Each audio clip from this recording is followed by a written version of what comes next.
Situasi pandemi COVID gini, semua kan serba diam di rumah juga, gereja ikut diam juga di dalam gereja. Romo, bagaimana? Apakah tetap melakukan pelayanan seperti biasanya, perminyakan, pengakuan dosa, dan lainnya? Intinya pengalaman pastoral tetap dilaksanakan dengan cara yang kreatif. Ya, jadi tidak ditinggalkan tanggung jawab untuk melayani umat Allah. Tetap cura animarum, pemeliharaan jiwa-jiwa tetap harus dilakukan oleh imam. Itu tugas utama. Karena sebenarnya sebagai imam, sebagai pastor, ketika merayakan Ekaristi, terus tidak dihadiri dengan umat, imam menerima komuni kudus setiap hari, hati saya juga menjerit sebenarnya. Karena itu sebenarnya Allah berikan untuk semuanya.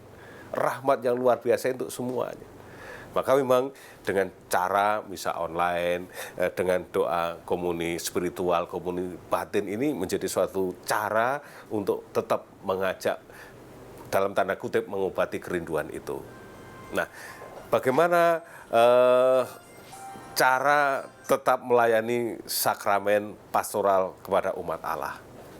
Kami juga tetap melaksanakan, tetapi tetap dengan menjalankan protokol-protokol kesehatan secara ketat. Kalau perminyakan, kami juga akan tanya apakah ada riwayat, ada gejala atau sudah ada cek macam-macam, kami akan tanya lebih dulu. Karena untuk memastikan bahwa yang akan kita layani ini memang sungguh membutuhkan pelayanan sesuai dengan standar dan tidak melanggar apa yang juga pemerintah berikan aturan atau rambu-rambu itu. Jadi pelayanan pengurapan juga kami laksanakan, misa untuk orang yang sudah meninggal di rumah juga kami laksanakan, pengakuan dosa secara physical distancing juga kami laksanakan. Tetapi tidak serta-merta seperti hari-hari biasa. Oleh karenanya ini tetap harus menjadi menjadi semangat untuk kita satu sama lain saling menguatkan, saling mendoakan, saling mendukung. Situasinya berat, situasinya sulit. Justru dalam situasi seperti ini, gereja dan kami para gembalanya dipanggil untuk memberikan penguatan kepada umat Allah. Jadi kita hadir bukan untuk diri kita sendiri, hadir untuk saling menggembalakan dan dalam melayani satu sama lain. Nah, Mo, MBK yang dulu Romo datang pertama kali dengan sekarang MBK 2020, apa sih pandangan Romo secara global? Apakah ada yang berubah gerejanya, kemudian dari umatnya semakin kritis, ataupun apa Mo yang lainnya? Ya, saya tidak dalam konteks membandingkan memang, tetapi saya ingin melihat apa yang bisa saya lihat terutama kurang lebih 5 tahun ini. Karena yang namanya kepemimpinan pastoral Romo 1 dan Romo lain itu pasti berbeda cara mempraktekannya.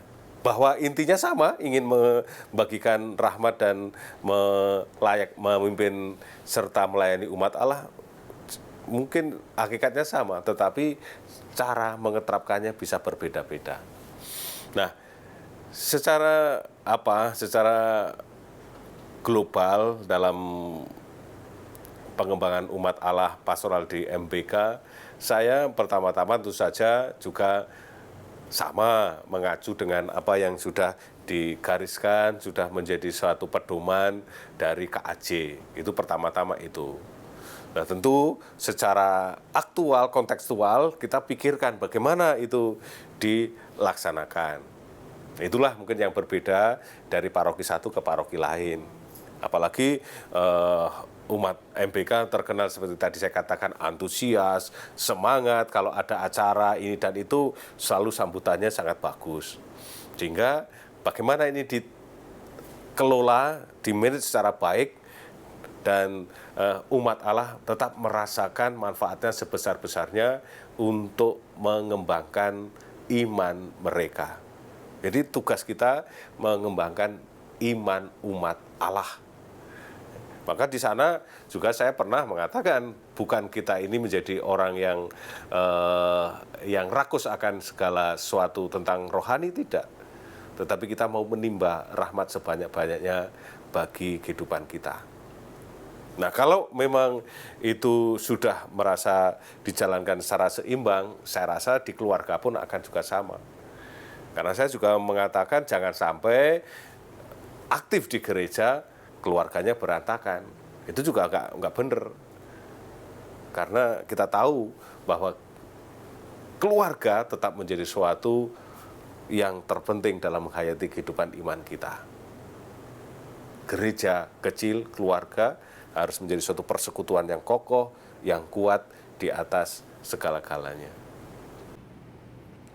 Lalu harapan-harapan Romo untuk MBK apa aja sih Mo kalau boleh tahu? Ya, harapannya tentu saja yang sudah baik, yang sudah berjalan dengan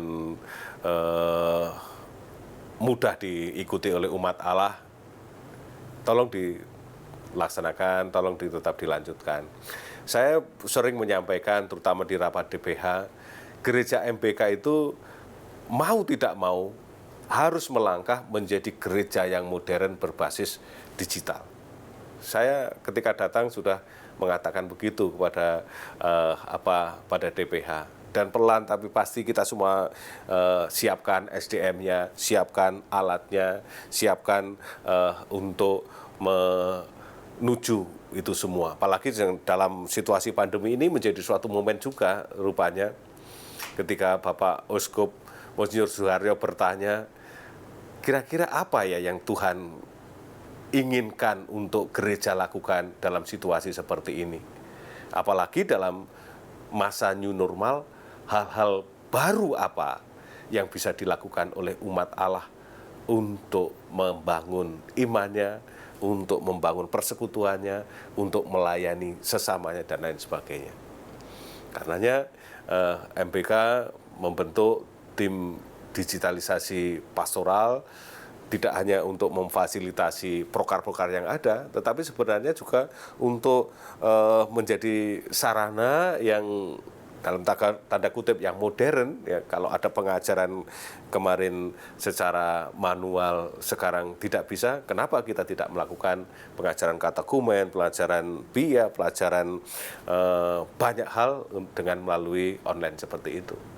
Nah, kita godok, kita siapkan untuk menuju ke gereja yang modern berbasis digital itu.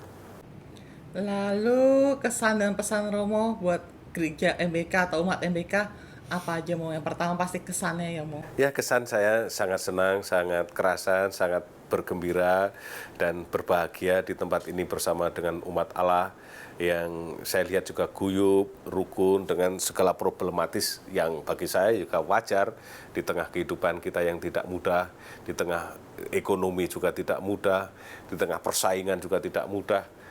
Apalagi dengan situasi kondisi kemarin, gejolak politik yang juga seperti itu.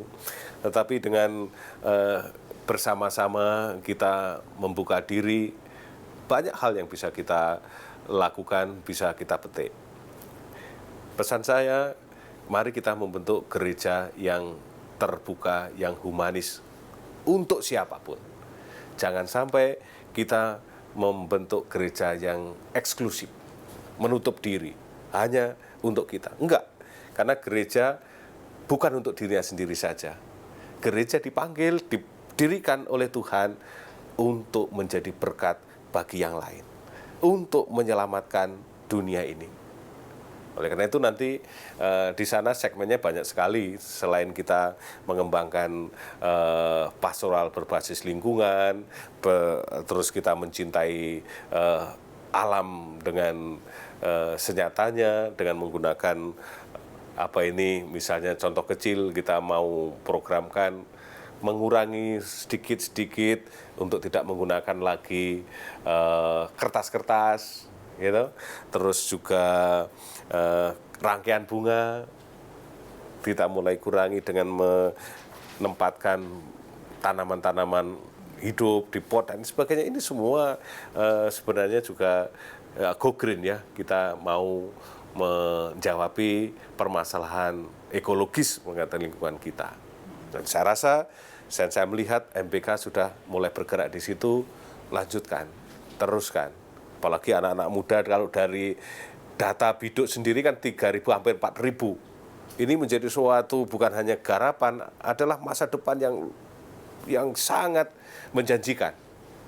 Anak-anak muda kita jangan sampai kita biarkan, jangan sampai dijerat, diperangkap oleh, ya maaf, yang namanya HP kita, gadget kita, yang meninabubukkan, membuat kita, waktu kita habis untuk mencari kesenangan diri sendiri saja.